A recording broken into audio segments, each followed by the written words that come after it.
Good morning, everyone. Today we are going to study some further topics related to dipole moment or the magnetic dipole moment. In this topic, we are going to see that at atomic level, when electrons revolve around the nucleus, they also produce some kind of current that is called atomic currents. And the behavior of that atomic current is the presence of very small magnetic dipole moments. Alright, so magnetic dipole moment of a revolving electron, this we are going to study. In this topic, firstly we must know about what was Bohr's model of hydrogen like atom. Bohr told that when very basic hydrogen like atom means having only one electron in its orbit, alright, तो वहाँ पे hydrogen like atoms में जो होते हैं, जो negatively charge electrons होते हैं वो पॉजिटिवली चार्ज न्यूक्लियस के अबाउट रोटेट कर रहे होते हैं, रेवोल्यूशन कर रहे होते हैं किसी एक्सिस में, यानी रिवॉल्व कर रहे होते हैं. ठीक है. So this uniform circular motion of the electron means the motion about the nucleus is equivalent to a current loop which possesses a magnetic dipole moment. So firstly we will make one figure related to this. Consider this as our positively charged nucleus, one hydrogen like atom. This is the axis, circular axis about which one electron is revolving with some with some tangential velocity v. All right, it is moving in anti-clockwise direction. The radius of the orbit is small r. Just because electron is moving in this direction, so the current will be in opposite direction. So just because we know that when electron travels it produces a current, so current will be in the opposite direction of electron. तो मान लीजिए वो छोटी current I है, this I will produce magnetic dipole moment. This all we are going to study. So how much magnetic moment? Consider the area of this loop as A. So magnetic moment will be, just because we have studied it in our previous class, M is equals to magnetic dipole moment is equals to I multiplied by the area of the circular loop. ये एक तरह का circular loop ही तो है. तो हम यहाँ से इसकी कुछ मैथमेटिकल स्टडी करेंगे हाइड्रोजन लाइक एटम के लिए. सब कुछ ये जो हो रहा है एक हाइड्रोजन लाइक एटम, मतलब एक पॉजिटिव चार्ज एक निगेटिव चार्ज, वो निगेटिव चार्ज पॉजिटिव चार्ज का चक्कर लगा रहा. अब देखिए चार्ज मूव कर रहा है, ठीक है. मान लीजिए एक निश्चित एक पूरा चक्कर लगाने में टाइम लगता है, टाइम पीरियड उसको कहेंगे अगर t है, ठीक है. तो इक्विवेलेंट करंट हम लिखेंगे टाइम पीरियड के फॉर्म में, या फिर कह देंगे रेडियस के फॉर्म में. इक्विवेलेंट करंट जो एक चक्कर में पूरी होती है, that is I is equals to charge per unit time, है ना, यही होता. तो यहाँ चार्ज पर यूनिट टाइम में जो हमारा टाइम है दैट इज व्हाट, चार्ज तो मान लीजिए इलेक्ट्रॉन का E रख लिया. अब टाइम रखना है तो time is equals to time period, यानी distance upon velocity. So 2 pi R divided by speed या velocity. So it is equals to E we by 2 pi R. ठीक है ना, ये हमने रख लिया. अब देखिए E we by 2 pi R, अगर एरिया हमारा ए से रिप्रेजेंट किया जाए, if area of loop A is equals to कितना होगा, पाई आर स्क्वायर. ए से रिप्रेजेंट कर दिया तो पाई आर स्क्वायर. क्योंकि आर रेडियस है। तो अब यहाँ से हम इसके फॉर्म में निकालना चाहते हैं। देखिए ई वी बाई 2πr ये तो दिख रहा है। अब यहाँ देखिए क्या है, इसको इक्वेशन 1 ले लेते हैं।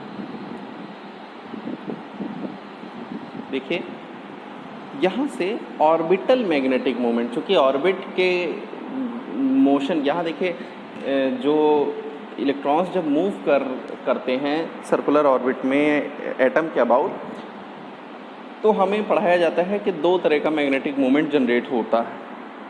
ठीक है, एक ऑर्बिटल मैग्नेटिक मोमेंट होता है, ठीक है ना, दूसरा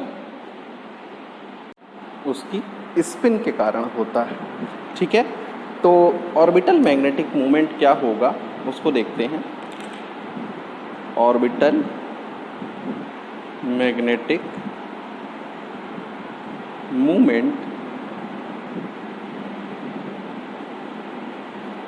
इसको देखिए जैसे आपको m से अभी तक हम मैग्नेटिक मोमेंट पढ़ रहे थे, क्योंकि वहाँ केवल एक ही मोमेंट की बात कर रही थी। क्योंकि इलेक्ट्रॉन स्पिन भी करता है तो इसलिए स्पिन मैग्नेटिक मोमेंट और होता है वहाँ पे, तो अब उसको हमें यहाँ कंसीडर नहीं करना है। तो हमने यहाँ इसको म्यू एल से रिप्रेजेंट किया। ये ऑर्बिटल क्वांटम नंबर अगर आपने केमिस्ट्री में कहीं सुना होगा तो एल से रिप्रेजेंट करते हैं उसको। तो यहाँ पे जो एल है ये आई ए से रिप्रेजेंट किया, करंट मल्टीप्लाइड बाई एरिया।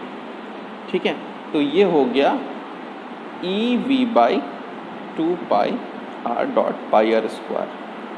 ठीक है ना, तो अब देखिए यहाँ पे मल्टीप्लाई किया, multiplied by area, I multiplied by area. तब देखिए यहाँ पे जो निगेटिवली चार्ज इलेक्ट्रॉन्स जो होते हैं ये काउंटर क्लॉकवाइज मूव कर रहे हैं जैसा कि हमने माना है।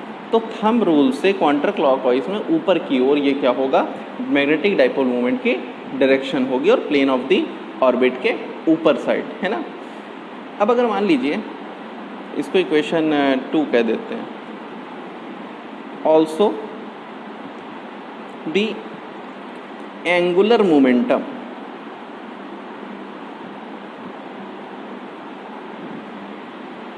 Of electron due to orbital motion. आपको याद होगा एंगुलर मोमेंटम, अगर मान लीजिए m मास का ऑब्जेक्ट है, वो v वेलोसिटी से r रेडियस पे मूव कर रहा है, तो उसका ऑर्बिटल एंगुलर मोमेंटम कितना होता है, mvr। ठीक है ना, जहाँ m क्या है, मास ऑफ इलेक्ट्रॉन, तो MEVR, ME है, E नीचे है, मल्टीप्लाई में नहीं है। ठीक है, और ये इसकी डायरेक्शन क्या होती है, इसकी डायरेक्शन L जो होगी वो, देखिए यहाँ पे एक चीज़ का ध्यान दीजिएगा, करंट की डायरेक्शन में हम थंब रूल लगाते हैं, इलेक्ट्रॉन की डायरेक्शन में नहीं लगाते हैं।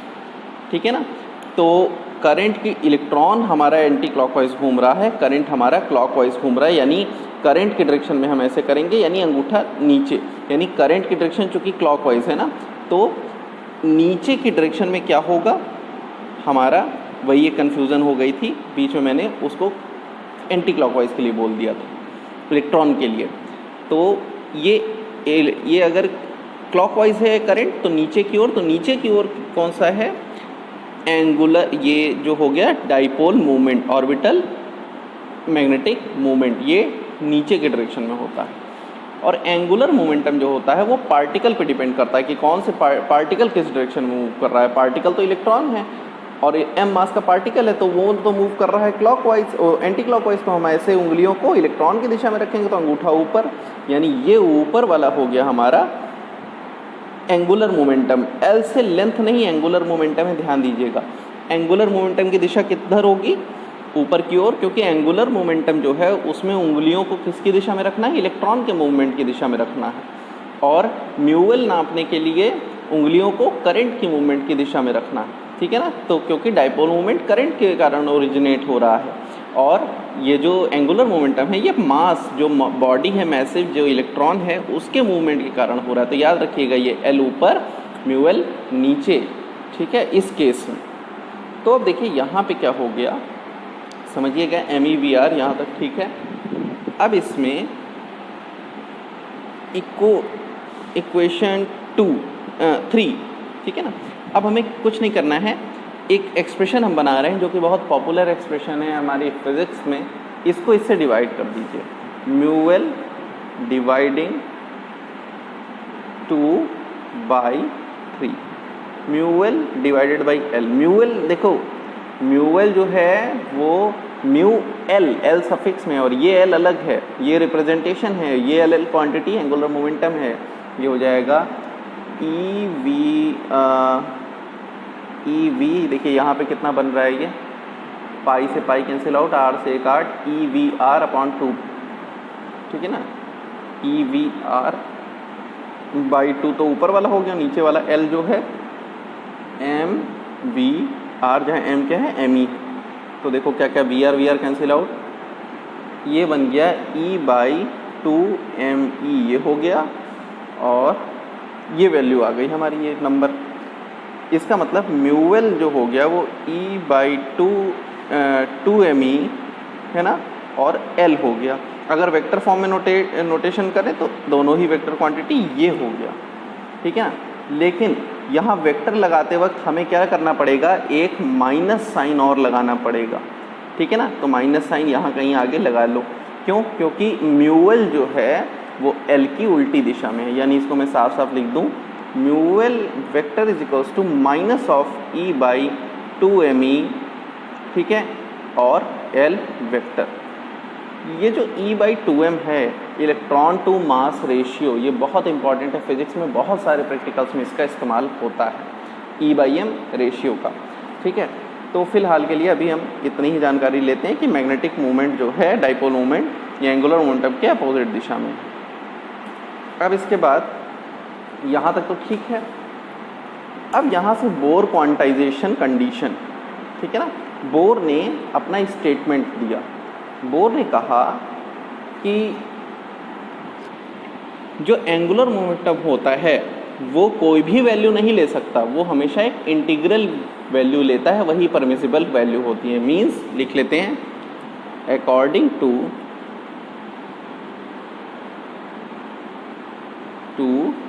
बोर्स क्वांटाइजेशन कंडीशन, इसको कंडीशन भी लिख ली जाए, कंडीशन क्या हो जाएगा, द एंगुलर मोमेंटम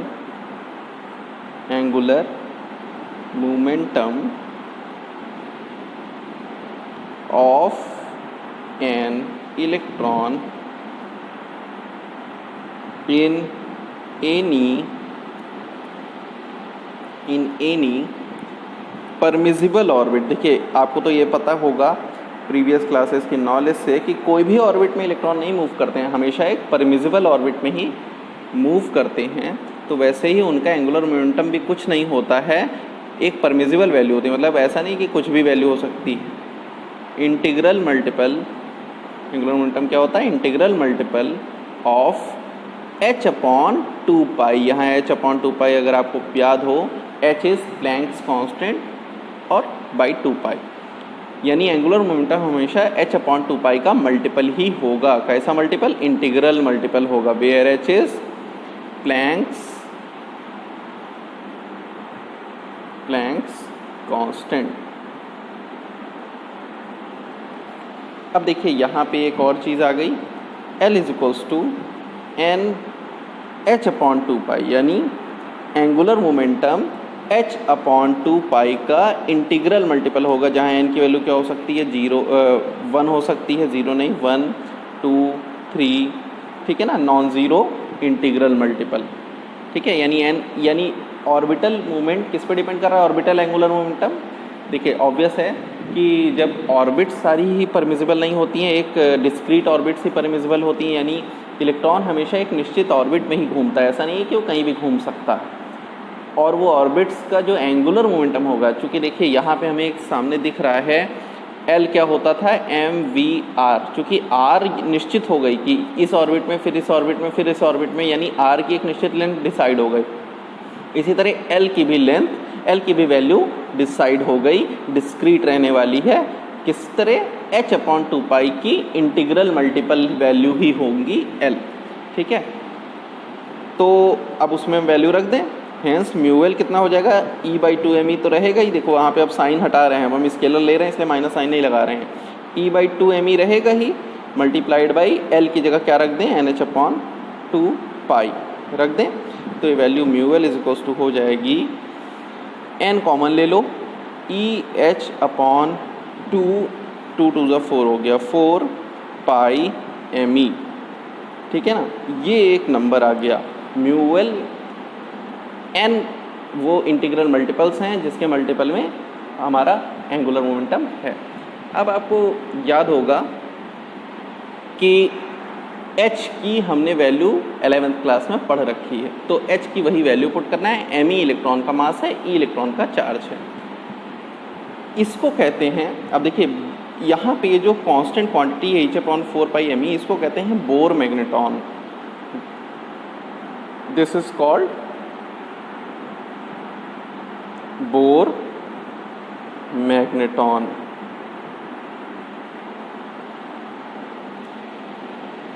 ये है क्या चीज़, अब इसको पढ़ने के लिए हम इसकी हेडिंग लिख लेते हैं, क्या है ये, इसकी डेफिनेशन लिख लें। Bohr magneton, it is defined as the magnetic, ध्यान दीजिएगा, magnetic movement associated with an electron due to its orbital motion in the first orbit of the hydrogen atom. समझिए, ये दिया हुआ है Bohr's magneton, mu L is equals to NEH/2 4πme, 4πme ऊपर लिखा है। अब इसमें अगर हम if n is equals to 1, तो म्यूएल जो है वो हमारा क्या बन जाता है, जब n equals to 1, n equals to 1 का मतलब होता है पहली ऑर्बिट, n इक्वल्स टू 2 मतलब दूसरी ऑर्बिट, n इक्वल्स टू 3 मतलब तीसरी ऑर्बिट इलेक्ट्रॉन्स की। n इक्वल्स टू 1 रखते ही ये म्यूएल क्या बन जाता है, म्यू बी, जिसको बोर मैग्नेटॉन, यानी n इक्वल्स टू 1 के लिए म्यूएल को क्या लिखते हैं, mu B. It is equals to mu L की सबसे minimum value, mu L minimum, it is equals to, क्योंकि n बाकी तो बढ़ता जा रहा है ना, सो EH/4πme, ये होता है हमारा बोर मैग्नेटॉन। इसको म्यू बी से रिप्रेजेंट करते हैं। अब अगर इसकी सारे की वैल्यू रखा जाए तो वैल्यूज़ EH इन सब की रख रहे हैं, 1.6 × 10⁻19 multiplied by 6.63 × 10⁻34 joule second divided by 4π3.14 me electron 9.11 × 10⁻31 kilogram. ठीक है, तो जब इसको सॉल्व करते हैं तो ये ऑलमोस्ट 9.27 × 10⁻24 ये वैल्यू आती है बोर मैग्नेटॉन की। यानी पहली ऑर्बिट में जब इलेक्ट्रॉन होता है, देखिए इसको समझने की क्या है, हाइड्रोजन एटम की फर्स्ट ऑर्बिट में जब इलेक्ट्रॉन ऑर्बिटल मोशन कर रहा होता है, हाइड्रोजन एटम की पहली ऑर्बिट में जब इलेक्ट्रॉन ऑर्बिटल मोशन कर रहा होता है यानी चक्कर काट रहा होता है, तो उस इलेक्ट्रॉन के अंदर जो मैग्नेटिक मूवमेंट होता है, इस इलेक्ट्रॉन के कारण जो मैग्नेटिक डाइपोल मूवमेंट जनरेट होता है, उसकी वैल्यू को कहते हैं बोर मैग्नेटॉन। यानी ये एक मैग्नेटिक मूवमेंट है, तो मैग्नेटिक मूवमेंट की यूनिट मैंने आपको पहले ही एम्पियर मीटर स्क्वायर बता रखी है। ठीक है, तो अब यहाँ से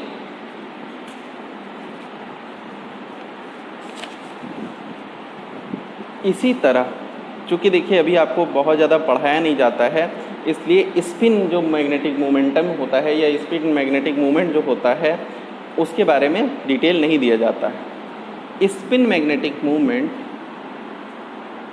जैसे इलेक्ट्रॉन का ऑर्बिटल मैग्नेटिक मूवमेंट पढ़ा, वैसे ही स्पिन मैग्नेटिक मूवमेंट होता है।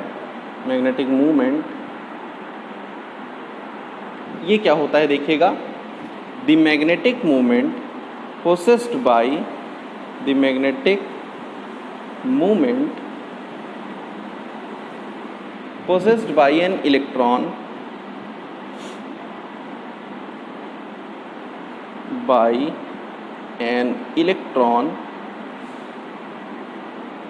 due to its spinning, due to its spin, ठीक है ना, उसको कहते हैं स्पिन मैग्नेटिक मोमेंट। इसकी वैल्यू जो होती है, स्पिन मैग्नेटिक मोमेंट को म्यू एस से रिप्रेजेंट करते हैं।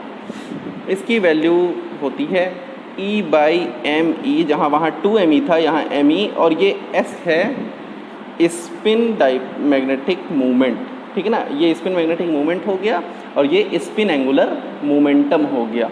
ये सारी चीज़ें अभी आपको नहीं पढ़ाई जाती हैं क्योंकि ये फर्दर क्लासेस का वो है, कोर्स है। देखिए इसमें बस इतना ध्यान रखिए कि इलेक्ट्रॉन अपनी जगह पे ऐसे अप डाउन लगातार स्पिन भी करते रहते हैं, ठीक है ना। स्पिन भी अप करेंगे, फिर जैसे ये मान लीजिए ये हुआ एक अप, ये डाउन हो गया, फिर अप हो गया, फिर डाउन हो गया। तो इस तरह से उनके इस बिहेवियर के कारण भी एक मैग्नेटिक मोमेंट जनरेट होता है। अब देखिए ये तो वैल्यू हो गई, ये तो सारी बात हो गई हमारी, और ये हो गया बोर मैग्नेट्रॉन की definition. It is defined as the magnetic moment associated with an electron due to its orbital motion in the final orbit of hydrogen atom. तो टोटल मैग्नेटिक मोमेंट कितना होता है? टोटल इन दोनों का सम होगा, total magnetic moment of electron कितना होगा? इसको म्यू से रिप्रेजेंट कर देते हैं, ये होता है mu l plus mu s, obviously vector addition. और इसको अब आप देख पा रहे हैं कि ये होगा माइनस में E/2me, है ना, और L, और ये होता है प्लस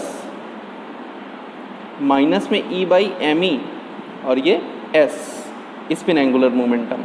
तो इन दोनों में से E/2me कॉमन ले लीजिए, तो यहाँ पे तो एक 2 कम है, तो ये बन जाता है L + 2s, ठीक है। इसका प्रूव आपको नहीं पूछा जाता है स्पिन एंगुलर मोमेंटम का।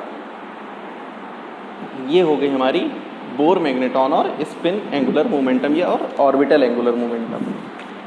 अब जो हमारा अगला टॉपिक है वो काफ़ी इंटरेस्टिंग है, उसका भी हम कुछ आज बेसिक पढ़ लेंगे। Bar magnet as an equivalent solenoid, ठीक है। तो उसको देखते हैं क्या है।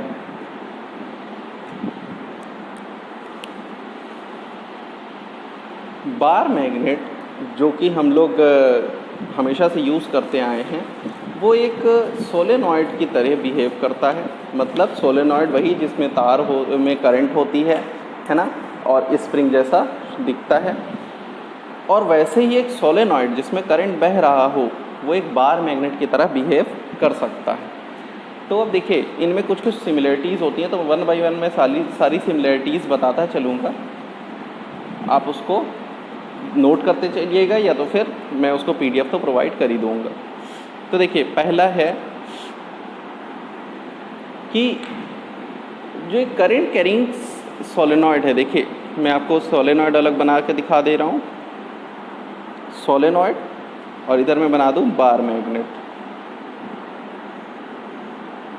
अब आपको याद होगा सोलेनॉइड ऐसे बनाते हैं, इसमें करंट फ्लो कर रही होती है। मान लीजिए करंट इधर से जा रही है, इधर को ऐसे निकल रही है। ये है बार मैग्नेट, नॉर्थ साउथ, ठीक है ना। अब देखिए इसमें याद आ गया होगा कि क्या किसकी मैं बात कर रहा हूँ, 10th क्लास में हमने पढ़ा है। तो इसमें पहली सिमिलरिटी ये होती है कि एक बार मैग्नेट है, उसको अगर हम फ्रीली सस्पेंड कर दें, मतलब लटका दें, तो वो नॉर्थ साउथ डायरेक्शन में रुकता है ना, ज्योग्राफिकल नॉर्थ साउथ में। वैसे ही एक सोलेनॉइड होता है कि अगर एक सोलेनॉइड में करंट फ्लो कर रहा हो और उसको हम फ्रीली टांग दें कहीं हवा में, तो वो हमेशा नॉर्थ साउथ रुकता है। तो क्या हो गया, नॉर्थ साउथ ओरिएंटेशन। दूसरा हो गया जो और इम्पॉर्टेंट है, वो हो गया 2 current carrying solenoid exhibit mutual attraction and mutual repulsion. Means attractive and repulsive property. मतलब क्या है मान लीजिए एक सोलेनॉइड ये, ठीक है, ये मैंने उसमें एक सोलेनॉइड में सेल से करंट फ्लो करा दिया, ठीक है ना। करंट ऐसे इधर को गया और इधर से निकला। अब आपको पता है कि करंट इस तरह जाएगा तो इधर की ओर डायरेक्शन रहेगा ये फील्ड लाइंस का, यानी ये बनेगा नॉर्थ पोल, ये बनेगा साउथ पोल। ऐसे से फील्ड लाइंस बनती हैं जो हमने 10th क्लास में अपने देखा, यानी इधर से ऐसे फील्ड लाइन निकलेगी और ऐसे घूम के इधर को जाएगी, ठीक है ना। ये हो गया नॉर्थ, ये हो गया साउथ। और अगर मान लीजिए इसी तरह का दूसरा एक सोलेनॉइड लेके आए, ठीक है ना, ये इस तरह से है, लेकिन इस बार हमने क्या किया, बैटरी को पलट दिया, ठीक है। अब यहाँ पे मैंने ये तो प्लस माइनस ये था, ये वाले को माइनस प्लस ये कर दिया। अब ऑब्वियस है कि करंट इधर से जा रही है इधर से, तो ये वाला पोर्शन क्या बनने वाला है, नॉर्थ बन जाएगा, ये वाला साउथ। लेकिन जैसे ही ये नॉर्थ बनेगा ये साउथ बनेगा, हम ये पाते हैं कि अगर इसको फ्रीली छोड़ दिया जाए तो इनमें रिपल्शन होता है, रिपल्शन, ठीक है ना, क्योंकि ये नॉर्थ बन गया है, यहाँ से फील्ड लाइंस निकल रही हैं और रिपल्शन होगा। यानी दो सोलेनॉइड्स अगर इस तरह से सस्पेंड किए जाएं तो उनमें रिपल्शन या अट्रैक्शन होता है। तीसरी प्रॉपर्टी है कि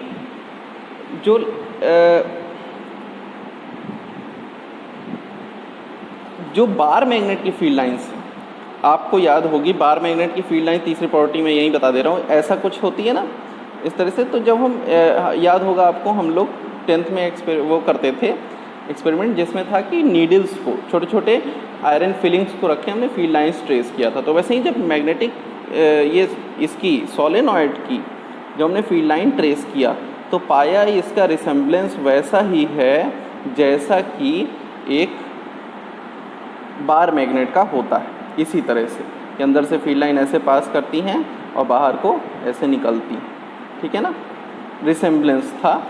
ये इस तरह से जा रही है तो ये नॉर्थ होगा, ये साउथ होगा, इधर से निकलेगी, ऐसे को पास होके इधर से निकलेगी और इधर को जाएगी, यानी resemblance of magnetic lines of force. ये तीसरी सिमिलरिटी है। चौथी सिमिलरिटी इसकी ये है कि जो मैग्नेटिक फील्ड होता है बार मैग्नेट और सोलेनॉइड का, दोनों का अगर हम कुछ दूरी पे लें, आपको मैंने पहले पढ़ाया था magnetic field at far point, far, तो बार मैग्नेट का एक डाइपोल की तरह बिहेव करता है। उसका जो फार पॉइंट पे मैग्नेटिक फील्ड था वो कितना आया था, वो आया था mu naught upon 4 pi i square by r cube था, तो मैं इसको 2m बाई आर क्यूब लिखता हूँ। ये वैल्यू आई थी बार मैग्नेट के लिए आती है। अगर मैं बहुत दूर बार मैग्नेट का एक्सियल पॉइंट पे मैग्नेटिक फील्ड नापूँ, बार मैग्नेट का एक्सियल पॉइंट पे बहुत दूर। सिमिलरली जब हम सोलेनॉइड के लिए भी बात करते हैं तो सोलेनॉइड किससे बना है, एक करंट लूप से। करंट लूप का दूर पे क्या होता है, b equals to mu naught upon 4 pi, वही वैल्यू आती है। करंट लूप है, मान लीजिए ऐसे फ्लो कर रहा है current, mu naught i a square यानी म्यू नॉट m 2m, ठीक है ना, 2m upon 4 pi r cube, यही वैल्यू आती है। यानी फार अवे पोजीशंस पे ये जो मैग्नेटिक वैल्यू है ये सेम आती है, ठीक है। तो ये कुछ सिमिलरिटी हैं जिनके कारण हम कह सकते हैं कि ये बार मैग्नेट और सोलेनॉइड इक्विवेलेंट बिहेव शो करते हैं। बाकी अब इसका फर्दर डिटेल्स हम नेक्स्ट क्लास में पढ़ेंगे। Thank you.